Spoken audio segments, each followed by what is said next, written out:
Matinding alon naman ang perwisyo sa kabuhayan ng mga mangingisda, maging ng mga surfing instructor sa Aurora. At mula sa Baler, Aurora, saksi live si Katrina Son.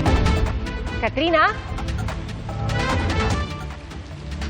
Pia, itinaas na nga ang alert status blue dito sa buong probinsya ng Aurora. Ibig sabihin niyan ay 24 nang bukas ang kanilang Emergency Operations Center. Nagtulong-tulong ang mga mangingisdang ito sa pagtutulak ng kanilang mga bangka papunta sa laot. Isa-isa rin nila itong tinalian para masiguro na hindi tatangayin ng Bagyong Christine. Malakas na kasi ang hangin at naglalakihan na rin ang alon. Marami na sira dito. Yung ito nakaraang bagyo lang, yung malakas. Halos 3 bangka nawasak diyan. Iingat na talaga kasi mahirap din magpundar. Mahal din ang bangka kahit paano, kahit kahoy lang. Dagdag problema pa nila ang kawalan ng kita dahil halos 2 linggo na raw silang di nakakapangisda. Naman po rin magtapang-tapangan sa laot. Kahit po ganito na matagalan lang, magsakripisyo na lang po muna. Kesa naman buhay ang isakripisyo. Pansamantalang tigil din ang kabuhayan ng mga surfing coach sa Baler. Hindi na po pwedeng magturo. Especially in Sabang po. Pag nandun na po, mahirap na pong intindihin yung sarili mo, tapos may estudyante ka pa. So, kailangan safety mo muna. Gayunpaman, may ilan pa ring sinamantala ang matataas na mga alon. Agad din naman daw nila itong ititigil kapag nagsimula ng umulan. Ito nga yung Cemento Beach. Sa parteng ito raw dito sa Baler, Aurora, karaniwan ay wala talaga nga alon. Ngunit sa mga oras na ito, naglalakihan yung mga alon at may mangilan-ngilan na nagsusurf. Indikasyon daw yan ng bagyong si Christine.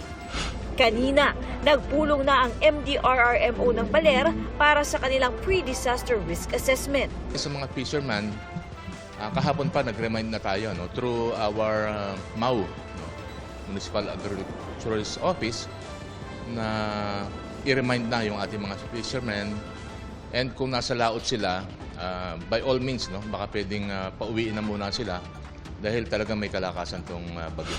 Nakahanda na rin daw ang evacuation sites at rescue equipments. Simula ngayong araw, ipinagbabawal na rin ang mga tourism activities dito sa Aurora. Patuloy din ang ginagawang pagbabantay sa mga coastal municipalities. Naka-blue alert na kami ngayon. Sa 8 bayan, isa lang po ang walang coastline, yung Maria Aurora. Pero the rest po ay talagang napapaikutan po ng coastline. Nararanasan ng malalakas na pag-ulan sa Santa Ana, Cagayan.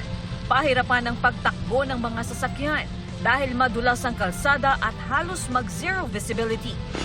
Kanselado ang mga biyahe ng barko at fast craft mula sa Batangas Port. Kabilang dito ang mga papunta sana sa Calapan, Puerto Galera, Abra de Ilog, Romblon Province at ilang lugar sa Visayas. Isinara ang passenger terminal building kaya ang ilang pasahero napilitang makisilong sa mga kalapit na tindahan. Daing din nila ang gutom at pagkauhaw, lalo't sakto lang sa pamasahe ang dala nilang budget. Problema pa raw nila kung saan magpapalipas ng gabi.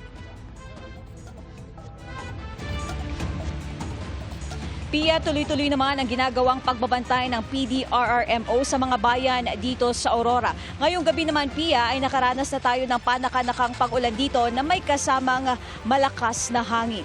At live mula dito sa Baler sa Aurora para sa GMA Integrated News. Ako si Katrina Son, ang inyong saksi.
Mga kapuso, sama-sama tayong maging saksi.